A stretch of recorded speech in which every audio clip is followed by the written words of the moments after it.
Well, thank you all for being here today. I'm incredibly sad, and I'm angry and I'm frustrated that we're here. As we all know, you learned earlier this morning, we tragically lost a 16-year-old Atrisco Heritage High School student to gunfire last night. The victim's classmate now faces charges of involuntary manslaughter and tampering with evidence. So like Monica just mentioned, this happened just 15 hours ago. Bernalillo County Sheriff's Office has the investigation. We won't be commenting on the investigation because we don't want to interfere in their efforts. We want that to be as clean an investigation as possible. And you can talk to BCSO if you have questions about the investigation. Our purpose today is to express our profound sorrow and our deepest condolences to the families, the friends, and community affected by last night's events. It's a senseless and tragic death of Elijah Pohl-Morfin. While it appears the shooting was accidental, the investigation is ongoing, and the findings don't change the fact that Elijah's gone. And this classmate's life has been changed forever. His family life has changed, the community's changed. So the question on our mind is why? You know, APS has been doing everything we can to educate our students about the dangers of firearms. We have a partnership with the Albuquerque Police Department, with the Bernalillo County Sheriff's Department, with the FBI, the DA's office, and others to bring more resources and information to our students and their families about the risks of guns. Gun violence is dominating the news every day. We have to understand the risk of leaving guns and storing guns where students have access to them. But we keep coming back to have the same press conference. You're going to hear from Atrisco Heritage Academy Principal Irene Cisneros in a moment. She did send a letter to her community, which you've all received, and we've posted to aps.edu.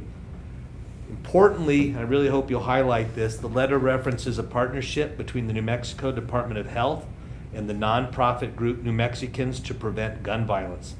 So together they're providing free gun locks for anyone who asks, and that information is also included on our website, aps.edu.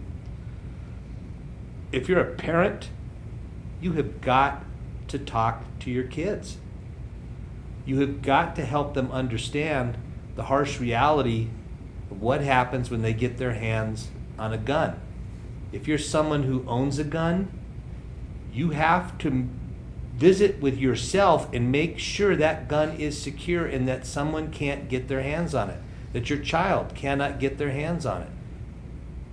If you're someone who doesn't own a gun, you need to be talking to your kids about what to do if someone pulls a gun out. Your child needs to get out of there and go tell someone that's happening, that there's a gun present. Because you look at last night and you say, oh, it was an accident. Yeah, but we have a 16-year-old that's dead. Somebody has got to make sure that they're being responsible with their kids. Parents have to step up. We have to step up, and we're doing it. APS is doing all it can. The city, the county, the district attorney, the FBI, all these different agencies are partnering to try to educate kids. And we've got to make sure we get these guns out of their hands.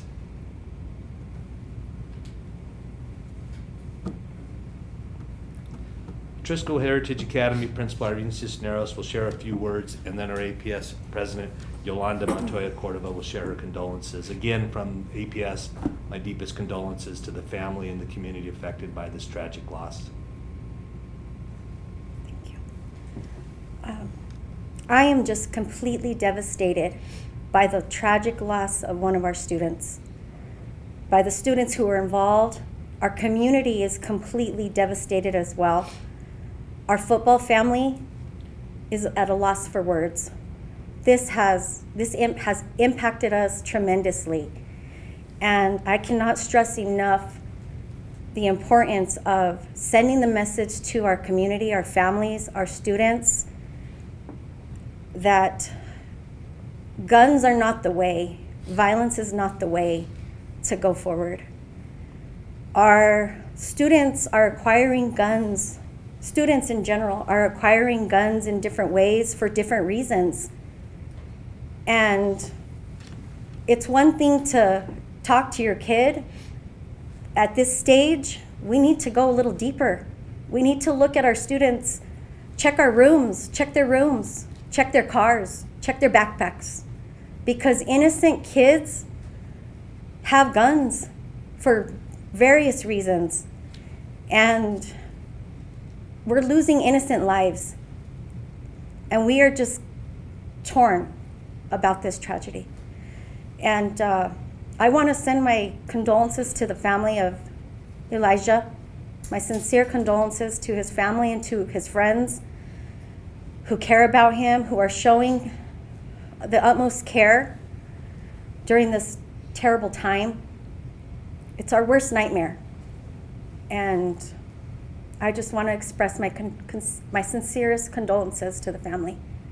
I would also like to say thank you to Bernalillo County Sheriff's Office and APS Police, who came out very quickly and helped with the situation at hand last night, and will continue to provide resources and support to our community. But I just want everybody to know that we are hurting, and we need to come together as a community, as a body, a student body. And I'm going to be looking for that. And I'm going to be pushing for that, because that's what's right. And that's what we need to do to move forward. Thank you. So good morning, Yolanda Montoya Cordova, and I'm the board president for APS. I'm here in solid support of our principal of Atrisco Heritage High School and our superintendent, Scott Elder. It's painful that we're having to go through yet another loss like this. And condolences alone are not enough for our community.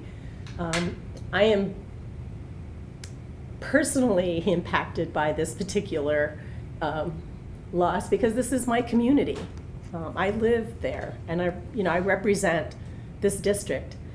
And the fact that our students who are so young do not understand the lethality of a gun. They have guns, they have access to them, but not understanding totally the lethality of what's in their hands and what could potentially happen is what's painful. I applaud all of the partnerships that we do have that are coming together to support our schools in the ways that we have. And there's a myriad of supports that we have in place that we've tried to do everything that we can so that we could prevent another senseless death. But we know that all of those pieces have yet not been enough. And like our superintendent and our principal, our community needs to come together a whole lot more, and we need to dig a lot deeper so that all students can feel safe, that all staff can feel safe, and that all schools can be a place where kids can just enjoy, learn, play, and be students. And so I just, again, my condolences to the families that are involved in this horrible incident. And I just pray that we come together as a community and that we come up with better solutions so that we can make this all just go away. Thank you. Thank you. Anybody have questions? Matt? Is there any known history with either of these kids and guns or any kind of disciplinary issues that's known at this point by APS? There is no prior history to our knowledge now. I think the answer is that we can't answer those questions. You'll have to ask Well, Bernalillo County, the BCSO. All of that is it's less than 15 hours. That one we don't. It's part of the investigation. Is it possible to get a spelling out of the names for the kids and how old both of them were? So I don't understand that. Elijah was 16. I believe so. Their names are in the BCSO release. Perfect. Do we know did they both go to Atrisco Heritage, and we know what grade they were each in? They both were students, current students at Atrisco. Okay, what grade? 11th grade, I believe. And obviously it's an appropriate decision, but do you want to talk about canceling the basketball games and what was planned for today that was canceled? Sure. We did postpone our basketball games today. We closed off any practices and any other activities that were going to be taking place on campus for the weekend. So we've shut down our entire school. What game was scheduled for today, though? We had a boys basketball game scheduled on campus today. And would you like to talk about like the counseling resources that'll be available for students at the school? Sure. We have already put in place the Albuquerque Public Schools D-SMART team, counseling team. We have made plans to be on campus on Monday morning, talk with our staff, set up our safe rooms, and talk with the students, teachers, and classes throughout the day. And I know you said Elijah was on the football team. Was the other student also on the football team as well that you can say? Yes. Both of them. Have you had an opportunity to reach out to the family? Yes. How are they? Devastated. Mr. Elder, you've made this kind of plea several times now in various circumstances. How does it feel to be up here again and having to make that plea and kind of go over it? Yeah, like I said at the beginning, it's incredibly frustrating. It's incredibly sad. I feel so deeply for the families that are impacted by this, because one family's lost their child and one family has a child whose life's forever changed. And again, I don't know the intent of what happened here. Like I said, it sounded like it was accidental, but it's just frustrating because these kids are getting their hands on guns, and it's not just in the schools. You know, I asked the district attorney how many juveniles he's had to prosecute over his 11 months for this type of violence. And it's just really tough, because I really feel like we are making every effort to get into the kids' heads and to help them understand. But here's the thing, they're kids. And we know that despite our best efforts, both as parents and as educators, kids sometimes make bad decisions. And again, I think it goes back to Principal Cisneros' point that maybe talk isn't just enough. Maybe you have to take some extra steps. Look in the backpack, look in their car, look in their room, your parents. And really, if you've been avoiding this conversation, wow, that has got to stop. This conversation has to happen. And quite frankly, I believe it is happening, but once isn't enough. We just got to keep coming back and back and back until we get it into kids' heads that this is just not safe. Is anything being done for the family right now to help them through this process? We can offer resources to the family at the moment. I mean, we're only 15 hours into this, so but we will offer resources to the family.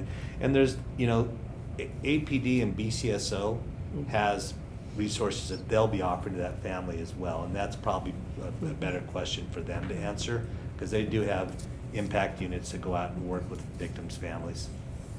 I know there's been a big push to start sharing the violence intervention program through APD to other schools besides just West Mesa. Do you believe in light of this incident that those efforts will be pushed more so? And if you want to talk about like an update on where those efforts are. Thank you for that question, actually. So we do know that the city has started a violence intervention program at West Mesa High School, and it's showing some very promising results. We would like to see that program expanded to all our high schools, but it's going to take some support, financial support from the state. So I would say to any of the state legislators out there that are listening that they should look for an opportunity to support that type of program in our high schools, and quite frankly, our middle schools as well. And I would say that's probably going to have to happen across the state. It's, you know, APS, we get a lot of the attention because we're the biggest and you all are here, but that's a great program to try to prevent these sort of things from happening by getting to kids prior to something awful happening and teaching them that there are other ways to resolve conflict. This wasn't conflict, but still, that's a program that's out there. It's submitting that having guns is not a good solution.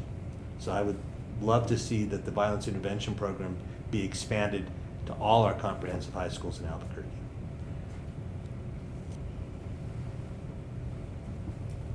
Thank you.